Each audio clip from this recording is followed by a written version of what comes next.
Let's talk more about the Leafs now with Jamie McLennan. The Leafs dropped to second in the Atlantic Noodles after their loss to the Golden Knights last night, and things are only getting tighter in that division with both the Panthers and Lightning making significant trades. So as it currently stands, how would you rank the top three teams in the Atlantic, starting with number one? Well, you got to give love to the Florida Panthers. They are the defending champions. And they have added Seth Jones to the back end. Yes, Matthew Tkachuk will be back for the playoffs. I think we all believe that. And I don't know if they're done before this deadline. So I would defer to them at number one. But at 1A, I mean, not even in a distant two, it's going to be the Tampa Bay Lightning. Again, they added pieces, Yanni Gourde, Bjorkstrand. And this is a group that is healthy. You look at Vasilevsky's having an unbelievable season. Kucherov as well. Braden Point isn't going anywhere. Hedman's fantastic.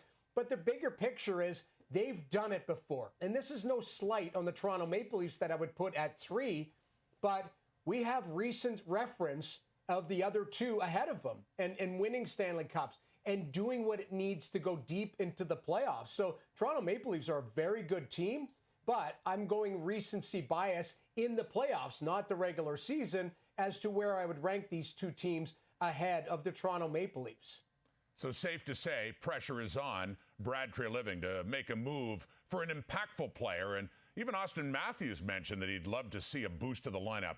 How big of a boost does Toronto need to be making in order to be number one in the Atlantic? I don't know what player they could bring in to be number one.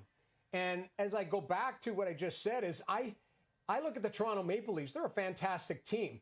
But it's what have you done for me lately at the biggest times? And that's the playoffs. And they've exited in the first round too many times. So you could bring in Ranton and you can bring in McDavid. And yes, all of these guys would help you get over the hump or at least be fantastic on paper.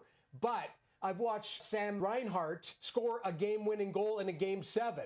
So Bobrovsky be fantastic in the playoffs. I haven't seen the Toronto Maple Leafs core get that group to the next level or deep into the playoffs. So, yes, they're going to make a significant move. I believe Brad Treliving will be active, but it's more about what are you going to do with it from the top players for the Toronto Maple Leafs to help get you over the hump. So that's why I still have them ranked at number 3 behind the teams that have shown us what they can do. Until they do something at playoff time, we really don't know, do we? Well, the Leafs have the second shortest odds to win the division at plus 220 behind only the reigning Cup champions, the Panthers, who are at minus 120.